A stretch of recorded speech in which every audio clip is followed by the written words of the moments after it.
여러분, 혹시 깊은 밤 홀로 누워 내가 죽으면 나의 이 의식은 어디로 흘러갈까 하는 생각에 서늘한 공포를 느껴보신 적이 있으신가요? 지금 이 순간 생생하게 깨어있는 나의 생각과 기쁨과 슬픔을 느끼는 이 마음이 육신의 소멸과 함께 연기처럼 사라져버리는 것인지 아니면 어떤 낯선 곳으로 여행을 떠나는 것인지 그 정답 없는 질문 앞에서 망연자실했던 경험이 누구에게나 한 번쯤은 있을 것입니다. 사랑하는 사람을 먼저 떠나보낸 뒤 그의 영혼이 부디 평온한 곳에 닿았기를 바라면서도 한편으로는 보이지 않는 사후의 세계에 대한 막막함에 가슴을 쥐어짜며 울어본 적도 있으실 겁니다. 아마 많은 분들이 이 질문 앞에서 삶의 허무와 존재의 두려움을 동시에 느끼며 고개를 끄덕이실 겁니다. 나라는 존재의 뿌리가 과연 어디에 닿아 있는지, 그리고 그 뿌리가 뽑히는 순간 우리는 무엇이 되는지에 대한 이 근원적인 물음은 인류가 탄생한 이래 단 한 번도 멈춘 적이 없는 숙제와도 같습니다. 이걸 설명하기 위해 지혜의 제일이라 불리던 사리불 존자가 부처님께 던졌던 질문과 그에 대해 부처님께서 들려주신 놀랍고도 충격적인 가르침을 오늘 이 시간을 통해 깊이 있게 나누어 보려 합니다. 이 질문에 대한 답을 부처님과 어느 수행자의 대화 속에서 찾아보겠습니다. 기원정사의 숲에 노을이 붉게 물들고 산들바람이 채타 숲의 나뭇잎들을 어루만지며 은은한 흙내음을 실어 나르던 어느 고요한 저녁이었습니다. 수행자들이 가부좌를 틀고 앉아 산매에 들어있을 때 지혜가 가장 뛰어나다고 칭송받던 사리불 존자가 천천히 자리에서 일어나 부처님 앞으로 다가갔습니다. 사리불은 정중하게 무릎을 꿇고 부처님의 발에 머리를 대어 예를 표한 뒤 가슴속에 오랫동안 품어왔던 무거운 질문을 꺼내어 놓았습니다. 세존이시여, 저는 수행을 통해 몸과 마음이 변해가는 이치를 관찰해 왔습니다. 하지만 여전히 풀리지 않는 의문이 하나 있습니다. 사람이 죽어 육신이 흩어지고 숨이 멎었을 때 그동안 나라고 믿어왔던 그 의식은 도대체 어디를 향해 갑니까?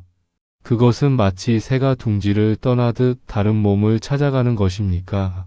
아니면 촛불이 꺼지듯 영원히 사라지는 것입니까? 사리불의 목소리에는 지혜로운 자조차 떨쳐내지 못한 존재에 대한 근원적인 고뇌가 서려 있었습니다. 주변의 제자들은 숨을 죽이고 부처님의 입술에서 흘러나올 진리의 말씀에 귀를 기울였습니다. 부처님께서는 자애로운 눈빛으로 사리불을 바라보시며 부드러우면서도 단호한 목소리로 말씀하셨습니다. 사리불아, 너는 지금 흐르는 강물이 어디로 가는지 묻고 있구나. 하지만 강물은 어디로 가는 것이 아니라 그저 조건에 따라 흐를 뿐이다. 너의 질문에 답하기 위해 내가 한 가지 이야기를 들려주마. 부처님께서는 첫 번째 이야기를 시작하셨습니다. 제자들아, 어느 마을에 밤늦도록 책을 읽던 한 선비가 있었다. 방 안에는 등불이 하나 켜져 있었고 그 등불은 기름을 태우며 어둠을 밝히고 있었지. 밤이 깊어 기름이 다 떨어지자 등불의 불꽃은 흔들리다가 이내 사라져버렸다. 그때 그 선비는 문득 궁금해졌다. 방금까지 내 눈앞을 밝히던 저 불꽃은 지금 어디로 갔을까? 동쪽으로 갔을까? 아니면 서쪽으로 갔을까? 방 밑바닥으로 숨어들었을까? 아니면 천장 너머 허공으로 흩어졌을까? 사리불아, 너는 저 불꽃이 어디로 갔다고 생각하느냐? 사리불이 대답했습니다. 세존이시여, 불꽃은 어디로 간 것이 아닙니다. 불꽃을 유지해주던 기름과 심지라는 조건이 닿았기에 더 이상 타오르지 않을 뿐입니다. 그것이 동서남북 어디론가 이동했다고 말할 수는 없습니다. 부처님께서 고개를 끄덕이며 말씀하셨습니다. 옳거니 사리불아, 의식 또한 그와 같으니라. 사람들은 의식이 실체가 있어 이곳에서 저곳으로 옮겨간다고 믿지만 의식은 조건에 의해 일어나는 현상일 뿐이다. 눈이 빛을 만나고 귀가 소리를 만나며 마음이 대상을 만날 때 비로소 의식이라는 불꽃이 일어난다. 그 조건이 흩어지면 의식은 어디로 가는 것이 아니라 그저 일어나지 않을 뿐이다. 사리불은 부처님의 말씀을 듣고 깊은 생각에 잠겼으나 여전히 남아있는 의문이 있었습니다. 세존이시여, 그렇다면 우리가 짓는 업은 어떻게 다음 생으로 이어집니까? 불꽃이 사라진다면 누가 그 과보를 받는단 말씀입니까? 부처님께서는 두 번째 이야기를 들려주셨습니다.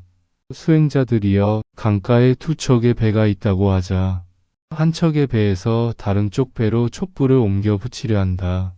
첫 번째 배의 촛불로 두 번째 배의 초에 불을 붙였을 때 두 번째 배에서 타오르는 불꽃은 첫 번째 배에 있던 그 불꽃이 옮겨온 것이냐, 아니면 전혀 다른 새로운 불꽃이냐? 사리불이 대답했습니다. 그것은 이전의 불꽃도 아니요, 그렇다고 이전의 불꽃과 아주 상관없는 불꽃도 아닙니다. 앞선 불꽃을 원인으로 하여 일어난 연속적인 현상일 뿐입니다. 부처님께서 말씀하셨습니다. 그렇다. 우리의 의식도 이와 같이 흐른다. 죽음이라는 순간에 의식이 통째로 이동하는 것이 아니라 살아생전 쌓아온 습관과 욕망, 직업이라는 에너지가 다음 순간에 의식을 일으키는 조건이 된다. 마치 앞에 파도가 뒤에 파도를 밀어내듯 단절되지 않으면서도 고정된 실체 없이 흐르는 것이다. 죽음 이후에 의식이 어디로 향하느냐는 질문은 바람이 멈춘 뒤에 그 바람이 어느 산속에 숨었느냐고 묻는 것과 같다. 바람은 조건이 맞으면 다시 불어오지만 어딘가에 머물러 있는 것은 아니니라. 부처님께서는 이어 세 번째 이야기를 들려주셨습니다. 어느 산골에 거문고를 아주 잘 타는 악사가 살고 있었다. 그의 연주 소리는 너무나 아름다워 산짐승들도 멈춰 서서 귀를 기울일 정도였지. 어느 날 왕이 그 소문을 듣고 악사를 불러 연주하게 했다. 연주가 끝나자 왕이 물었다. 이 기묘하고 아름다운 소리는 거문고에 어디에 들어있느냐? 왕은 거문고의 줄을 끊어보고 울림통을 부수어 보았지만 그 어디에서도 소리를 찾을 수 없었다. 왕은 화를 내며 소리가 거짓이라고 말했지. 사리불아, 소리는 거문고 속에 숨어 있다가 나오는 것이냐? 아니다. 연주자의 손길과 팽팽한 줄과 비어있는 울림통이 만나는 순간 소리는 창조된다. 우리의 의식도 이와 같다. 몸이라는 울림통과 외부 세계라는 손길이 만날 때 잠시 소리처럼 일어나는 것이지 몸 안에 의식이라는 알맹이가 따로 들어있는 것이 아니다. 네 번째 이야기는 인연의 신비에 관한 것이었습니다. 아난다야, 너는 망고나무 씨앗을 보았느냐? 그 작은 씨앗 안에는 거대한 망고나무가 들어있느냐? 아난다가 대답했습니다. 세존이시여, 씨앗을 쪼개 보아도 나무의 형상은 보이지 않습니다. 부처님께서 말씀하셨습니다. 그렇다. 하지만 씨앗이 땅에 묻히고 수분과 햇빛을 만나면 그 안에서 줄기가 나오고 잎이 무성해지며 다시 열매를 맺는다. 그 열매 속에 맺힌 씨앗은 처음의 씨앗과 같은 것이냐, 아니면 다른 것이냐? 그것은 같은 것도 아니요, 다른 것도 아니다. 의식의 흐름도 이와 같아서 우리의 행위와 생각이 씨앗이 되어 다음 생의 의식이라는 열매를 맺게 한다. 죽음은 끝이 아니라 새로운 조건을 만나기 위해 씨앗이 땅으로 돌아가는 과정일 뿐이다. 그러니 의식이 어디로 갈지를 걱정하기보다 지금 내가 어떤 씨앗을 품고 있는지를 살펴야 한다. 다섯 번째로 부처님께서는 거울의 비유를 드셨습니다.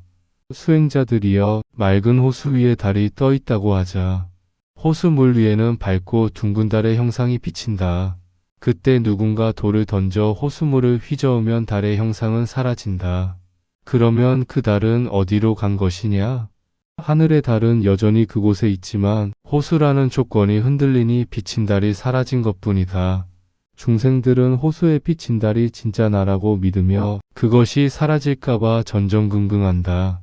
하지만 의식은 거울에 비친 그림자와 같아서 거울이 깨지면 그림자도 사라지지만 그것을 비추게 했던 근본적인 업의 성품은 사라지지 않는다.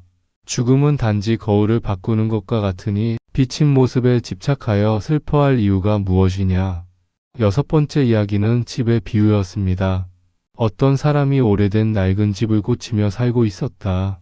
기둥은 썩고 지붕에서는 물이 새어 더 이상 그 집에서 살 수 없게 되었지. 그 사람은 미련 없이 그 집을 버리고 새 집을 지어 이사를 갔다. 사리불아, 그 사람이 이사를 갈 때 옛집의 기둥과 기와를 전부 들고 가더냐? 아니다. 그는 몸만 빠져나와 새 집으로 들어갔다. 하지만 그가 새 집을 지을 때 옛집에서 배운 목수 기술과 집을 짓는 습관은 그대로 가져간다. 죽음 이후의 의식도 이와 같다. 낡은 육신은 버려지지만 그 육신을 통해 가까운 마음의 습관과 지혜는 새로운 몸이라는 집을 짓는 설계도가 된다. 의식이 어디로 향하느냐는 질문보다 중요한 것은 내가 다음 집을 지을 수 있는 훌륭한 목수이냐는 것이다. 7번째 이야기는 우유가 버터가 되는 과정에 대한 가르침이었습니다. 제자들아, 신선한 우유가 시간이 지나면 요구르트가 되고 다시 엉긴 젖이 되었다가 결국 버터가 된다. 요구르트를 보고 우유라고 부를 수 있느냐? 아니면 버터를 보고 우유가 아니라고 할 수 있느냐? 그것은 우유로부터 나온 것이지만 이미 우유는 아니다. 그렇다고 우유와 무관한 것도 아니다. 우리의 의식도 태어남과 죽음을 반복하며 계속해서 변해간다. 어린 시절의 의식과 노년의 의식이 다르듯 이번 생의 의식과 다음 생의 의식도 변해간다. 죽어서 의식이 어디로 가느냐는 말은 우유가 버터가 될 때 그 우유가 어디로 숨었느냐고 묻는 것과 같다. 그것은 변한 것이지 사라진 것이 아니며 이동한 것이 아니라 이어진 것뿐이다. 8번째 이야기는 강물 위의 거품에 대한 것이었습니다. 아난다야, 장마철에 거센 강물이 흐를 때 수많은 거품이 일어나는 것을 보았느냐? 그 거품은 잠시 존재하다가 툭 터져 사라진다. 거품이 터지는 순간 그 안에 들어있던 공기는 어디로 가느냐? 그것은 원래 있던 허공으로 돌아갈 뿐이다. 의식 또한 육신이라는 껍질 속에 잠시 머물던 공기와 같다. 껍질이 터지면 의식은 개별적인 나라는 착각을 벗어던지고 본래의 광대한 법계로 돌아간다. 중생은 거품의 껍질이 나라고 믿기에 죽음이 두렵지만 지혜로운 자는 거품 속의 공기가 허공과 다르지 않음을 안다. 그러니 죽음은 갇혀있던 작은 내가 무한한 우주와 하나가 되는 위대한 해방의 순간이기도 하다. 9번째 이야기는 여행자와 뗏목의 이야기였습니다. 사리부라, 어떤 사람이 거친 강을 건너기 위해 뗏목을 만들었다. 그는 정성을 다해 뗏목을 엮어 강 저편에 무사히 도착했지. 강을 건넌 뒤에도 그가 그 무거운 뗏목을 머리에 이고 길을 가야 하겠느냐? 아니다. 뗏목은 강을 건너는 수단일 뿐 피 안에 도착하면 미련 없이 버려야 한다. 의식 또한 우리가 깨달음에 이르기 위해 잠시 빌려 쓰는 도구와 같다.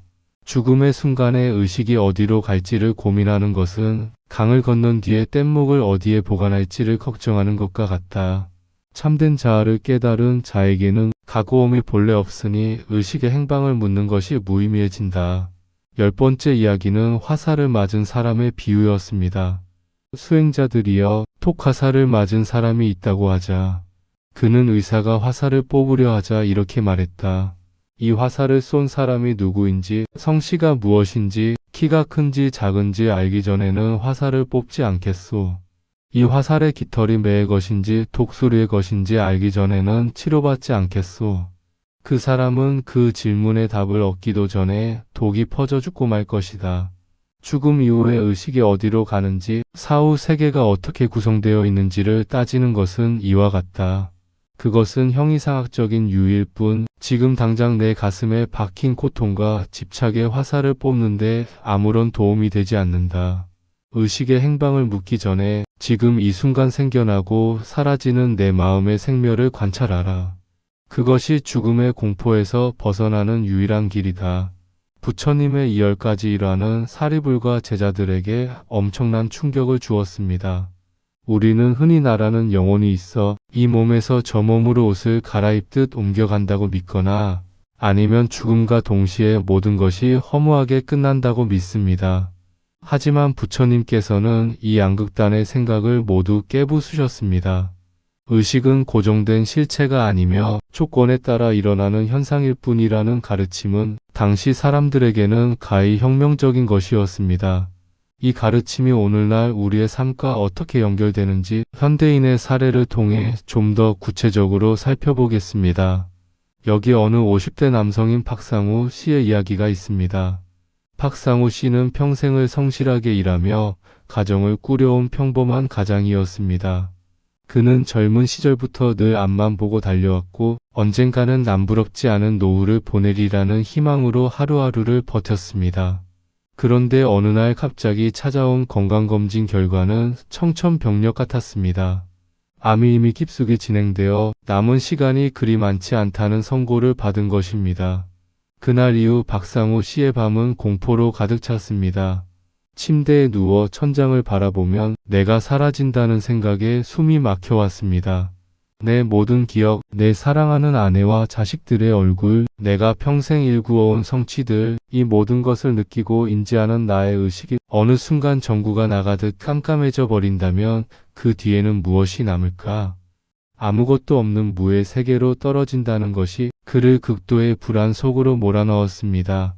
그는 종교를 찾아보기도 하고 사후 세계에 관한 책들을 닥치는 대로 읽어보았지만 그 어디에서도 시원한 답을 찾을 수 없었습니다. 어떤 책은 천국에 간다고 하고 어떤 책은 다시 태어난다고 하지만 그것은 모두 죽어보지 않은 사람들의 추측처럼 느껴졌습니다. 박상우 씨는 죽음보다 더 무서운 것이 나라는 존재가 영원히 지워진다는 사실이라는 것을 깨달았습니다. 그는 부처님의 제자 사리불이 던졌던 질문을 똑같이 던지고 있었습니다. 나의 의식은 내가 죽으면 어디로 가는 것인가? 그러던 어느 날 박상우 씨는 우연히 부처님의 연기법에 관한 가르침을 접하게 되었습니다. 그것은 앞서 부처님께서 사리불에게 들려주셨던 이야기들이었습니다. 의식은 고정된 알맹이가 아니라 조건에 따라 잠시 일어나는 파도와 같다는 말에 그는 멈춰 섰습니다. 그는 자신의 삶을 되돌아보았습니다. 어린 시절의 박상우와 청년 시절의 박상우, 그리고 지금 병들고 늙은 박상우의 의식은 과연 같은 것이었나? 생각해보니 단 한순간도 같았던 적이 없었습니다. 어린 시절에는 사탕 하나의 세상을 다 얻은 듯 기뻤지만 지금은 그런 것에 기뻐하지 않습니다. 청년 시절에는 뜨거운 열정으로 밤을 지새웠지만 지금의 의식은 차분하고 고요해졌습니다. 그의 의식은 이미 수천 번, 수만 번 죽고 다시 태어났던 것입니다. 그런데 그는 왜 유독 육체의 죽음 앞에서만 의식이 통째로 사라진다고 믿으며 두려워했을까요?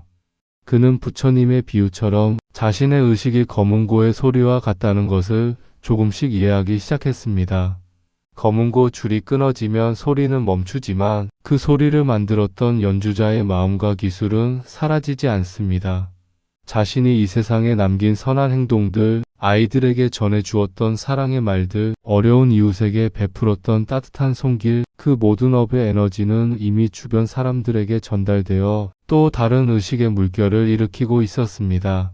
자신의 의식이라는 개별적인 물방울은 증발할지 몰라도 그 물방울이 포함되어 있던 거대한 생명의 바다는 여전하다는 사실에서 그는 묘한 안도감을 느끼기 시작했습니다.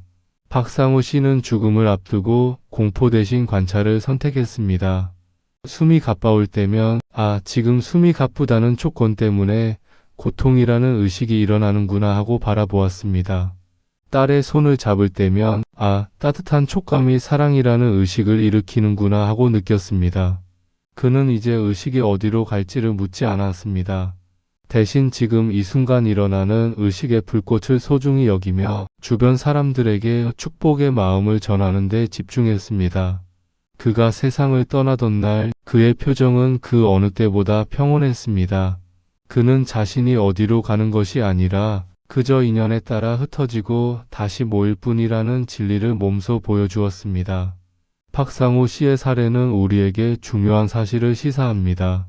죽음 이후의 행방에 매몰되는 것이 아니라 의식의 본질을 이해할 때 비로소 진정한 평화가 찾아온다는 것입니다.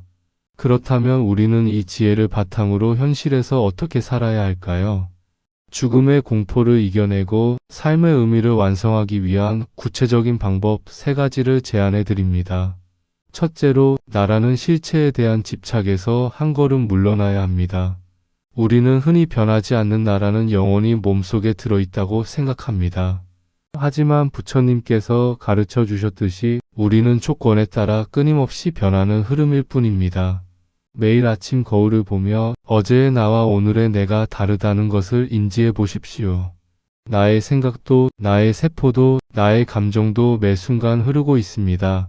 이렇게 내가 고정된 것이 아니라는 사실을 받아들이면 죽음이라는 큰 변화도 삶의 자연스러운 연장선으로 보이기 시작합니다.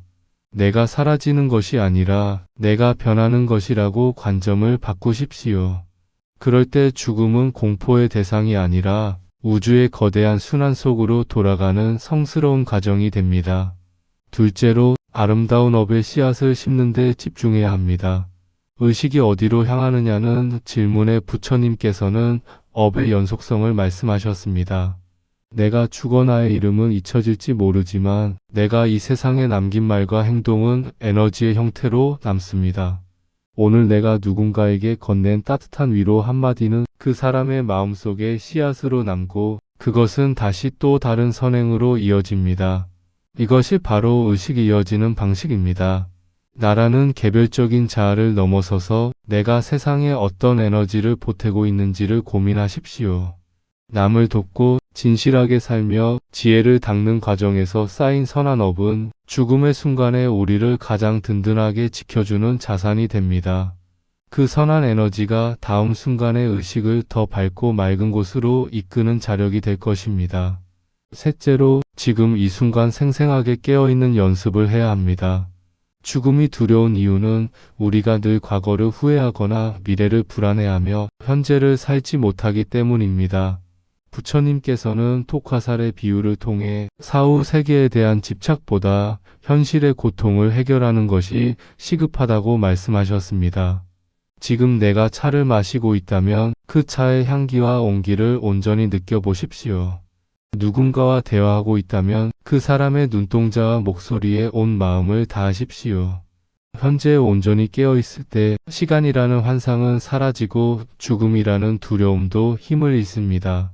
삶의 매 순간을 마지막인 것처럼 동시에 영원한 것처럼 살아가는 것, 그것이 바로 의식의 행방을 묻는 자가 얻을 수 있는 최고의 정답입니다. 여러분, 죽으면 나의 의식은 어디로 향하는가라는 질문은 결국 나는 누구인가라는 질문과 맞닿아 있습니다. 부처님께서는 사리불에게 충격적인 답을 주셨습니다. 너라고 부를 만한 고정된 것은 본래 없다. 그러니 갈 곳도 머물 곳도 없다라는 무아의 진리였습니다. 이것은 허무주의가 아닙니다. 오히려 우리가 한계 지어진 작은 존재가 아니라 우주 전체의 흐름과 연결된 거대한 생명의 일부임을 깨닫게 하는 희망의 메시지입니다. 마치 파도가 깨질 때 자신이 사라진다고 울부짖지만 사실은 바다라는 본래의 모습으로 돌아가는 것과 같습니다. 파도는 어디로 가지 않습니다. 그저 바다로 돌아가 잠시 쉴 뿐이며 바람이 불면 다시 새로운 파도로 솟아오를 것입니다. 오늘 나눈 이 지혜가 어두운 밤 여러분의 마음을 밝히는 등불이 되기를 바랍니다. 죽음이라는 이름의 낯선 여행을 두려워하기보다 지금 이 순간 여러분의 마음속에 피어나는 의식의 꽃을 정성껏 가꾸십시오. 그 꽃향기는 바람을 타고 멀리 퍼져 여러분이 떠난 뒤에도 세상 곳곳에 아름다운 인연으로 피어날 것입니다. 우리는 가고옴이 없는 영원한 생명의 바다 위를 항해하고 있습니다.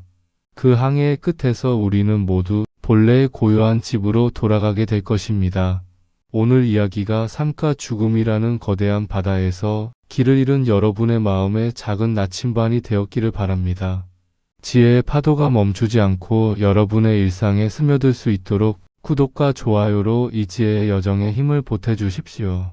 여러분이 댓글로 나눠주시는 삶의 통찰은 또 다른 누군가에게 죽음의 공포를 이겨낼 희망의 빛이 될 것입니다.